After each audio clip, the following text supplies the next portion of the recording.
जमाकर्ता परेशान है,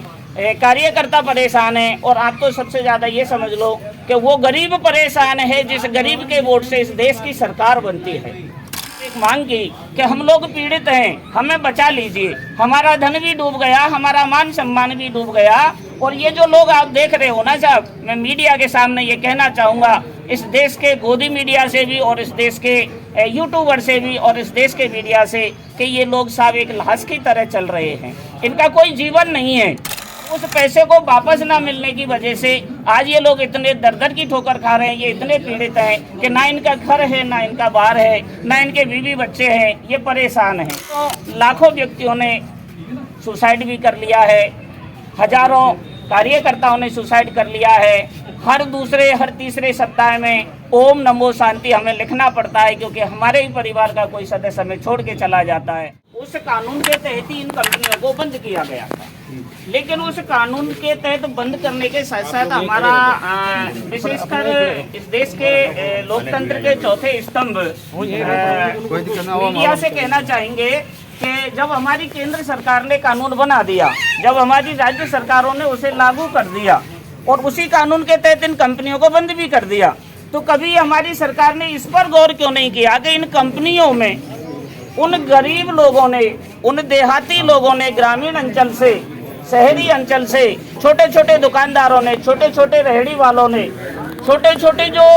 मजदूर किसान थे, उन लोगों ने पैसा जमा करवाया। तो हम तो माननीय केंद्रीय सरकार से और डबल इंजन की माननीय राजस्थान की भजन लाल सरकार से ये कहना चाहेंगे कि जब इन लोगों ने लाइसेंस शुदा कंपनियों के तहत, मैं ये कहना चाहूँगा कि इनको लाइसेंस भी सरकार ने दिया है, तो लाइसेंस शुदा जब कंपनियों को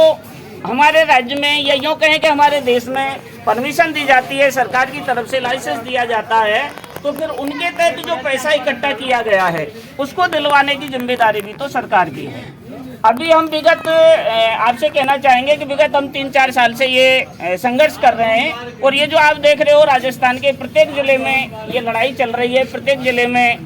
जमाकर्ता परेशान है, कार्यकर्ता परेशान है और आप तो सबसे ज़्यादा ये समझ लो कि वो गरीब परेशान है जिस गरीब के वोट से इस देश की सरकार बनती है। जब हमने पहले प्रोटेस्ट किए, जब हमने पहले आंदोलन किए, तो हमारे राज्य की सरकार हमसे कहती थी कि मैं आपके साथ कुछ नहीं कर सकता हूं, क्योंकि केंद्र में दूसरी सरकार है और हमारे यहाँ दूसरी सरकार है। आप कैसे भी मानिए, हमने सरकार को भी बदला, इन लोगों ने सरकार को भी बदला, और आज हमारे राजस्थान में डबल इंजन की सरकार है। तो हम माननीय आदरणीय भजन लाल जी से ये कहना चाहेंगे कि राज्य का प्रत्येक जिले का डेलीगेशन उनसे मिला, उन्हें हमने हमारा ज्ञापन भी दिया और एक मांग की कि हम लोग पीड़ित हैं, हमें बचा लीजिए, हमारा धन भी डूब गया, हमारा मान सम्मान भी डूब गया। और ये जो लोग आप देख रहे हो ना साहब, मैं मीडिया के सामने ये कहना चाहूँगा, इस देश के गोदी मीडिया से भी और इस देश के यूट्यूबर से भी और इस देश के मीडिया से, कि ये लोग साहब एक लाश की तरह चल रहे हैं, इनका कोई जीवन नहीं है। क्योंकि इन लोगों ने सरकार के लाइसेंस शुदा कंपनियों में पैसा जमा करवाया, पैसा अपनों का जमा करवाया, क्योंकि कोई गैर पैसा नहीं देता है, और उस पैसे को वापस ना मिलने की वजह से आज ये लोग इतने दर दर की ठोकर खा रहे हैं, ये इतने पीड़ित हैं कि ना इनका घर है, ना इनका बार है, ना इनके बीवी बच्चे हैं, ये परेशान हैं। हमारे इसी संघर्ष में आप ये समझ लीजिए, हजारों लाखों व्यक्तियों ने सुसाइड भी कर लिया है,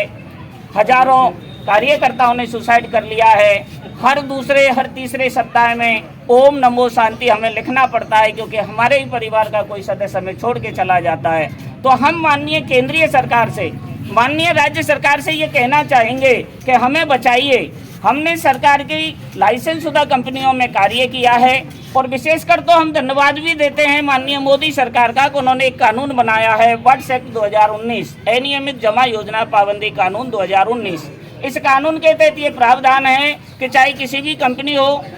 कंपनियों में मैं कहना चाहूँगा कि आदर्श हो, सहारा हो, पल्स हो, जीसीए हो, ढेरों कंपनियां हैं। इन कंपनियों में चाहे किसी भी कंपनी में आपका पैसा डूब रहा है, तो ये वर्ष एक्ट कानून ये कहता है कि 180 दिनों में 2 से 3 गुना पैसा उस जमाकर्ता को मिलना चाहिए। लेकिन पता नहीं केंद्रीय सरकार की लापरवाही है या राज्य सरकार की लापरवाही है, आज तक किसी भी पीड़ित जमाकर्ता को और कार्यकर्ता को पैसा नहीं मिला है। विशेषकर राजस्थान के लिए मैं ये कहना चाहूँगा कि हमारे यहाँ जो पुरानी या ऐसे कहेंगे कि जो हमारी पिछली सरकार थी, माननीय गहलोत जी की सरकार थी, उनके समय में 2019 में ये कानून बना था, तो उन्होंने सबसे पहले इस कानून को राजस्थान में लागू किया था। इसके लिए वाहवाही भी लूटी थी हमारे माननीय गहलोत जी ने कि मैं राजस्थान का एक ऐसा राज्य जिसने इस कानून को लागू किया है। लेकिन इस कानून को लागू करते करते उन्होंने इसको पंगु बना दिया। जब अन्य स्टेटों में, जब अन्य राज्यों में इस बर्ड्स एक्ट कानून के तहत जो सक्षम अधिकारी होता है वो सेक्रेटरी लेवल का अर्थात सचिव लेवल का जिला कलेक्टर महोदय होता है, जबकि हमारे राजस्थान में उप रजिस्ट्रार कार्यालय को सक्षम अधिकारी बना रखा है। और उप रजिस्ट्रार कार्यालय में भी एक सूची दे रखी है हमारी सरकार ने। क्रेडिट कोऑपरेटिव सोसाइटियां हैं, उन्हीं का वो केवल आवेदन लेते हैं, और उस आवेदन में भी एक आम जमाकर्ता का आवेदन देना बड़ा मुश्किल है, क्योंकि उसमें इतनी प्रक्रिया है। उसे ऑनलाइन भी करिए, 3 कॉपियों में दीजिए, स्टाम्प बना करके दीजिए। हमसे ऐसा पूछा जा रहा है जैसे हम चोर हैं, जबकि हमने तो सरकार के लाइसेंस पर पैसा दिया है। जब सरकार ने लाइसेंस दिया हमने कार्य किया है, आज सरकार ने लाइसेंस बंद कर दिया तो आज हम में से कोई कार्य नहीं करता है। तो हम तो दोनों ही सरकारों से विशेषकर ये निवेदन करना चाहेंगे कि हमारी राज्य सरकार हमारी पीड़ा को सुने, और हमारे यहाँ जो बर्ड्स एक्ट कानून की जो विसंगति है, जहाँ सचिव को सक्षम अधिकारी ना बनाकर उप रजिस्ट्रार को बना रखा है, तो हमारे यहाँ से उप रजिस्ट्रार का ये अधिकार हटाया जाए और जिला कलेक्टर महोदय को सक्षम अधिकारी बनवाया जाए। इसके साथ साथ उनका सहायक सक्षम अधिकारी तहसील लेवल के जो एसडीएम अधिकारी होते हैं उनको बनाया जाए, ताकि सक्षम अधिकारी और सहायक सक्षम अधिकारी दोनों मिलकर के राजस्थान की लगभग 2 से 2.5 करोड़ जनता का प्रत्येक तहसील स्तर पर काउंटर खोल करके, भुगतान खिड़की खोलकर हमारे आवेदन ले और इस कानून के तहत हमें पाई दिलवाई जाए। अभी आपसे कहना चाहूँगा कि सरकार हमारे साथ दोहरा चरित्र भी दिखा रही है, दोहरा कार्य भी कर रही है। हमारे यहाँ सरकार ने सहारा का पैसा देने के लिए एक पोर्टल खोल रखा है। मैं ये कहना चाहूँगा कि इस पोर्टल की तरह तो पहले से ही पोर्टल हमारे यहाँ पल्स का खुला हुआ है। उस पोर्टल में आज तक 8 साल हो गए, 2016 से कोर्ट के आदेश के अनुसार पोर्टल के अनुसार पैसा मिल रहा है, लेकिन पल्स का पैसा भी अभी तक 19,000 से आगे नहीं बढ़ पाया है। अगर इसी प्रकार से सहारा का भी पोर्टल के माध्यम से पैसा दिया गया तो हो सकता है हमें ये जन्म तो छोड़ना ही पड़ेगा, अगला जन्म लेना पड़ेगा, तब हमारा पैसा हमें मिल पाएगा। क्योंकि पोर्टल में इतनी पेचीदगियां हैं, पोर्टल में इस प्रकार से एक आम जमाकर्ता को उलझा दिया गया है कि वो उसकी शर्त भी पूरी नहीं कर पाता और आखिर में वो झुंझला करके आखिर में